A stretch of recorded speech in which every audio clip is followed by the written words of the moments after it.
Hello, તો last વિડીયોમાં આપણે ડિસ્કસ કર્યું હતું કે પહેલાના જનરેશન કરતા આ જનરેશનમાં ડેન્ટલ પ્રોબ્લેમ શું કારણે વધારે છે ને આપણે 4 પોઈન્ટ્સ ડિસ્કસ કર્યા હતા.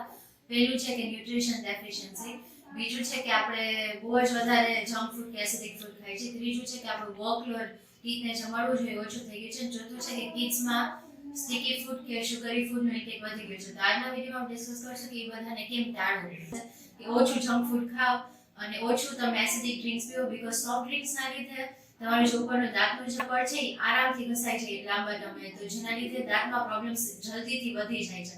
અને સાથે તમે ન્યુટ્રિશનનું ઇન્ટેક વધારી દો, લાઈક ગ્રીન વેજીટેબલ, શાકભાજી છે કે ફ્રૂટ્સ છે, એ બધું તમે વધારે ખાવા માંડશો તો વિટામિન્સ ને જે ન્યુટ્રિયન્ટ્સ તમને બોડીમાં જોઈએ તમને મળશે એ બધાથી.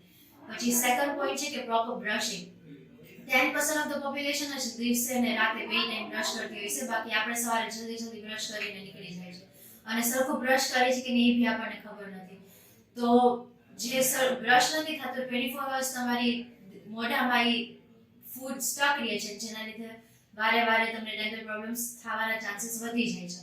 અને ઘણા લોકો એમ બી આવે છે કે ભાઈ હું 2 વાર બ્રશ કરું છું તો નથી થતું, તો શું કારણ? બીકોઝ તમે પ્રોપર ટેકનિકથી બ્રશ નથી કરતા.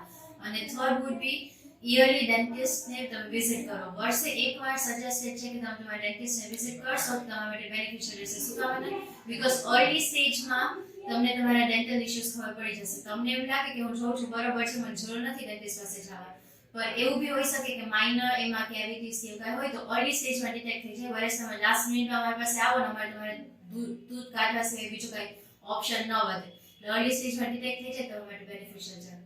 સો આ 3 પોઈન્ટ્સના લીધે આઈ થિંક તમે મેજર ડેન્ટલ ઇશ્યુઝને કવર કરી શકશો, અવોઇડ કરી શકશો. અને હવે નેક્સ્ટ વિડીયોમાં આપણે ડિસ્કસ કરશું કે પ્રોપર બ્રશિંગ ટેકનિક્સ કઈ છે.